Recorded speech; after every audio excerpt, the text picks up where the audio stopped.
In the ashes of a raging fire, the Hodges family has been found dead, and investigators now believe they may have been victims of a murder-suicide. The prime suspect is the father, Blaine Hodges. After financial pressures drove him to steal, the postal worker was convicted of theft and headed to prison just days before the family was killed. Did shame and desperation drive him to murder?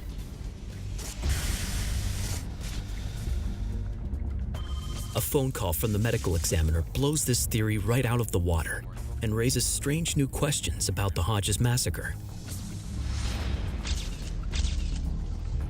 Blaine's body showed a greater degree of decay than did the other bodies. And this was an indication that he had been dead for a longer period of time. The thinking originally was that perhaps he had shot his family and then shot himself, but that it appeared that he had been dead longer.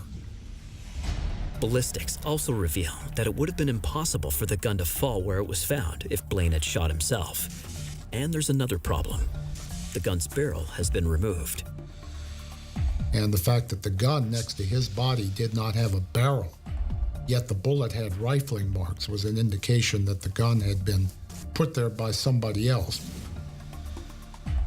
This new evidence wipes Blaine Hodges off the suspect list.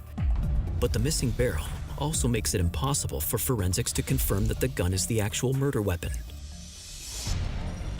Now police are looking for a cold, methodical killer, one clever enough to try to pin the whole thing on Blaine.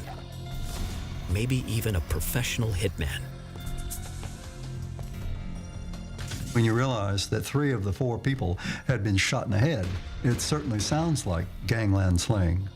Somebody had it in for the family.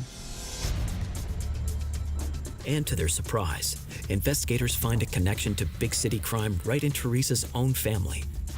A younger half-brother with a long rap sheet. Teresa's brother, having had these tenuous connections with international drug smuggling, certainly he was pulling time for multiple felonies. That was one suspicion. He was also playing both sides of the law, working full-time as a DEA informant, ratting out his drug connections. Police theorize that the murders may have been an act of revenge by someone her brother betrayed. But every angle they pursue with this theory turns out to lead nowhere.